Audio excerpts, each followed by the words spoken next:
En 3 ans, la notoriété du DAB+ n'a cessé d'augmenter. Non seulement les auditeurs comprennent de plus en plus clairement les avantages de cette nouvelle technologie, mais ils l'utilisent de plus en plus. C'est ce que vont nous montrer les chiffres de l'enquête Ipsos maradio.be, réalisée fin 2020, qui analyse depuis 2018 l'évolution de la notoriété et de la consommation des 4 technologies que nous avons à notre disposition pour écouter la radio. La bonne vieille FM analogique d'une part, et d'autre part les 3 plateformes numériques que sont Internet, la télévision et depuis peu le DAB+. Si la notoriété de la FM, d'Internet et de la télévision ne sont plus à démontrer, ça n'est pas le cas pour la dernière née des technologies qu'est le DAB+, dont le lancement officiel n'a que 15 mois. Or, de manière étonnante, on peut dire aujourd'hui que la notoriété du DAB+ auprès des auditeurs s'est déjà installée. En effet, 71% d'entre eux ont déjà entendu parler du DAB+, et lorsqu'on leur donne une définition de cette nouvelle technologie, ils sont 81% à savoir de quoi il s'agit. C'est une fameuse progression de notoriété quand on se rappelle qu'en 2018, seulement un auditeur francophone sur 4 avait entendu parler du DAB+. D'autant plus que cette notoriété sera encore renforcée par les prochains lancements des MUX DAB+ locaux par les indépendantes, lancements qui seront également soutenus promotionnellement par maradio.be. Cette évolution impressionnante de la notoriété du DAB+, induit naturellement une consommation plus importante du DAB+, et donc de la radio en numérique. Ainsi, l'audience de la radio en DAB+, est passée de 4% de la population en 2018 à 20% en 2020. Un auditeur sur 5 choisit donc le DAB+ pour écouter la radio.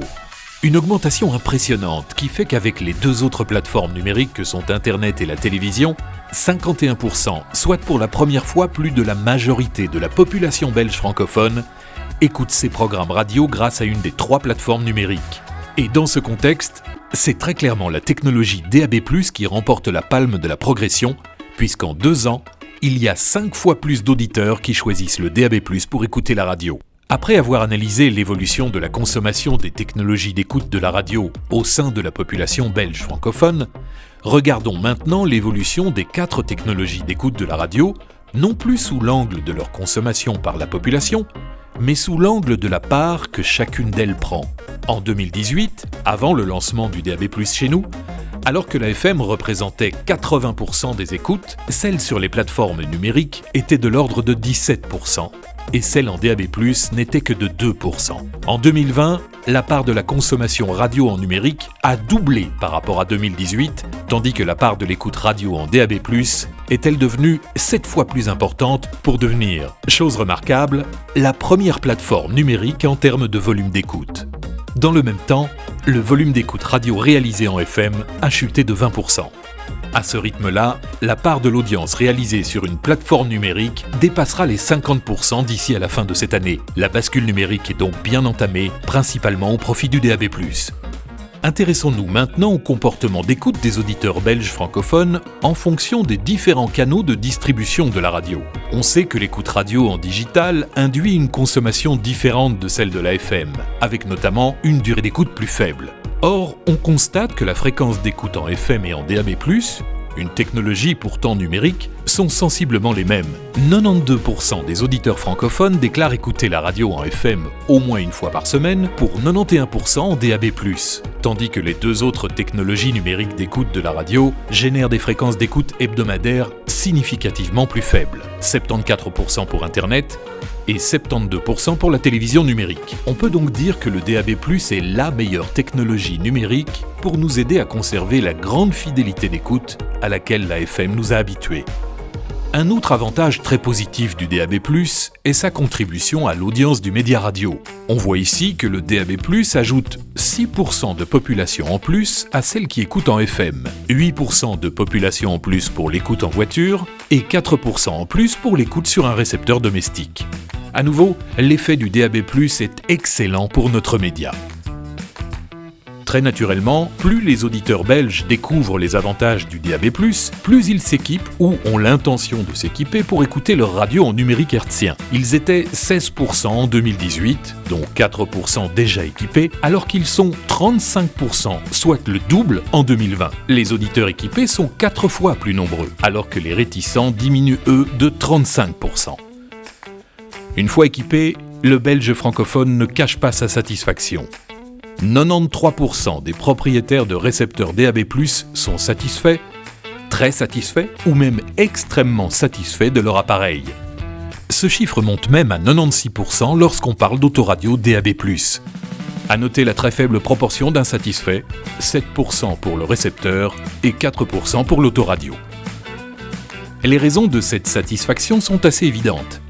La qualité de son et la bonne réception sont très clairement en tête de la liste du côté des récepteurs domestiques, suivi par la facilité d'utilisation et le nombre plus important de programmes comparé à la FM, alors que l'offre actuelle va encore s'enrichir des radios indépendantes.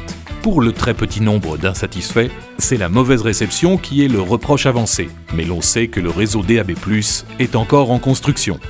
Du côté de l'autoradio, la raison de satisfaction qui se détache clairement est la bonne qualité du son. Viennent ensuite la bonne réception et la facilité d'utilisation.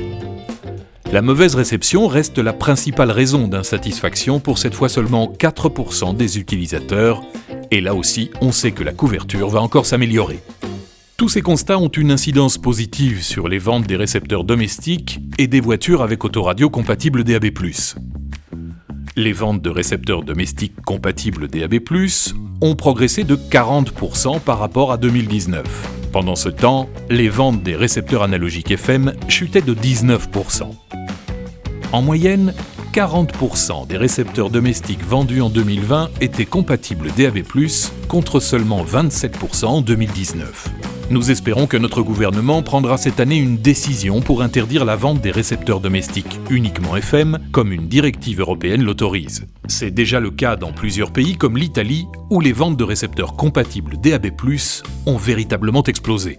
En ce qui concerne les récepteurs dans les nouvelles voitures, vendues ou louées au cours de l'année 2020, 70% des voitures neuves étaient équipées d'une autoradio DAB+ d'origine, contre 42% en 2019. 23% des voitures neuves étaient équipées en DAB+ en option, contre 47% en 2019. Ce qui veut dire que 93% des voitures neuves vendues en 2020 possédaient une autoradio DAB+, contre 89% en 2019. Ce chiffre ne pourra faire que progresser, puisque depuis le 20 décembre 2020, 100% des autoradios équipant les voitures neuves ou louées dans tous les pays membres de l'Union européenne doivent être compatibles DAB+, grâce à une directive européenne en cours de transposition en Belgique. Les résultats que nous venons de vous présenter en exclusivité montrent clairement l'extraordinaire percée de la consommation numérique du média radio, et plus particulièrement celle du DAB+, qui, à n'en pas douter, s'installera très rapidement chez l'auditeur belge francophone comme le successeur de la FM, avec tous les avantages qu'il apporte à notre média, et notamment celui de venir renforcer l'écoute en mode dit broadcast ou hertzien, c'est-à-dire gratuit et anonyme pour l'auditeur, à coût fixe et sans intermédiaire pour nous en tant qu'éditeur radio. Alors que retenir de tout ceci ? La notoriété du DAB+ auprès des auditeurs est grande. 81% du côté francophone, 77% du côté flamand. Le pourcentage de la population qui est passée à une écoute numérique est pour la première fois en Belgique supérieur à 50%. 51% du côté francophone et 58% du côté flamand. Et c'est le DAB+, qui progresse le plus. 20% de la population francophone l'utilise déjà et 26% de la population flamande. Le DAB+ est devenu pour la première fois la première plateforme numérique pour écouter la radio. 14% de part d'audience côté francophone et 17% de part d'audience côté flamand. La part d'audience de la FM est en chute et c'est le DAB+ qui compense le mieux cette érosion inéluctable. Le taux d'équipement de la population en récepteurs compatibles DAB+, atteint maintenant 20% de la population du côté francophone et 24% du côté flamand. Ce taux d'équipement va continuer à progresser puisque 19% de la population francophone et 13% de la population flamande déclarent qu'elle va certainement ou probablement s'équiper, tandis que le nombre de réticents est en chute. Les ventes de récepteurs compatibles DAB+ en Belgique progressent. 40% des récepteurs domestiques et 93% des autoradios des voitures neuves vendues en 2020 sont compatibles DAB+. Tous ces éléments nous permettent clairement de dire que la migration de l'audience de la FM vers la plateforme numérique est en marche, avec le DAB+ en tête. Voilà, ça fait énormément de chiffres et de pourcentages, mais vous aurez noté que tout ça est extrêmement positif. Pour clôturer cette 4e partie consacrée donc aux différentes études, eh bien, on vous propose une nouvelle session de questions-réponses avec Eric Adelbrecht, administrateur délégué maradio.be, qui nous a rejoint.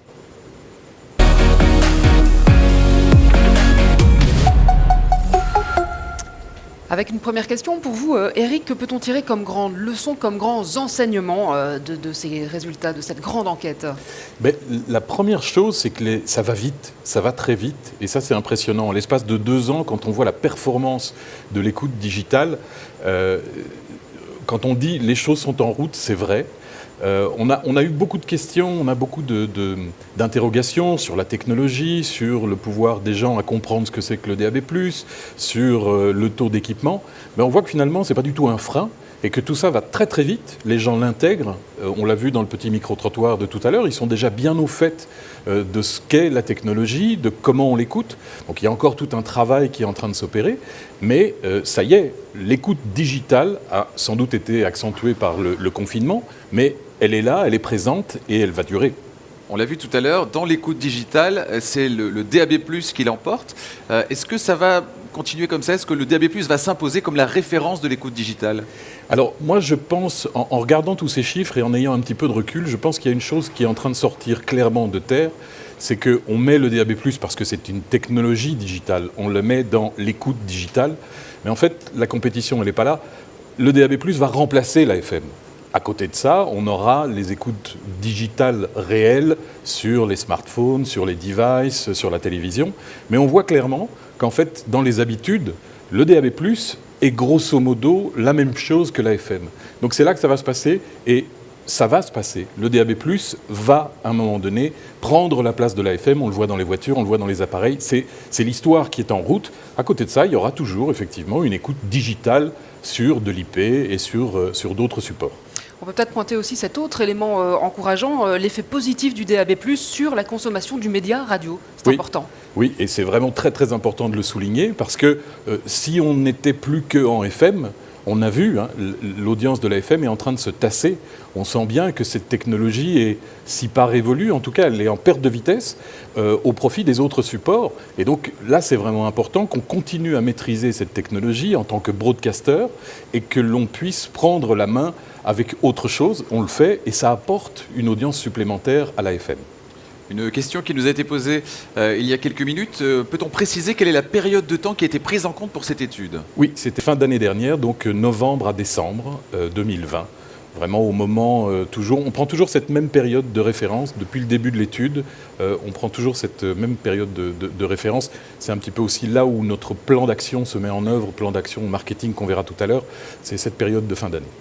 Allez, encore une question à réponse multiple. Qu'est-ce qui rend l'écoute radio si attractive en digital ? Je pense qu'on l'a vu tout à l'heure aussi, elle est partout aujourd'hui. Et puis, c'est cette évolution des outils qui rend les choses simples. On dit souvent, oui, mais c'est trop compliqué, on ne s'y retrouve pas, où est-ce que je vais chercher ? Finalement, pas du tout. Les gens ont très vite intégré, compris, alors parfois il faut un petit peu chipoter, un peu chercher, mais une fois que c'est assimilé, et ça va très vite, les choses se passent très naturellement. Donc c'est ça, on retrouve très facilement la radio. Il y a une valeur ajoutée avec de l'image, avec des logos, avec plein de choses animées. Et donc ça garde cette attractivité qu'on n'avait pas du tout en FM.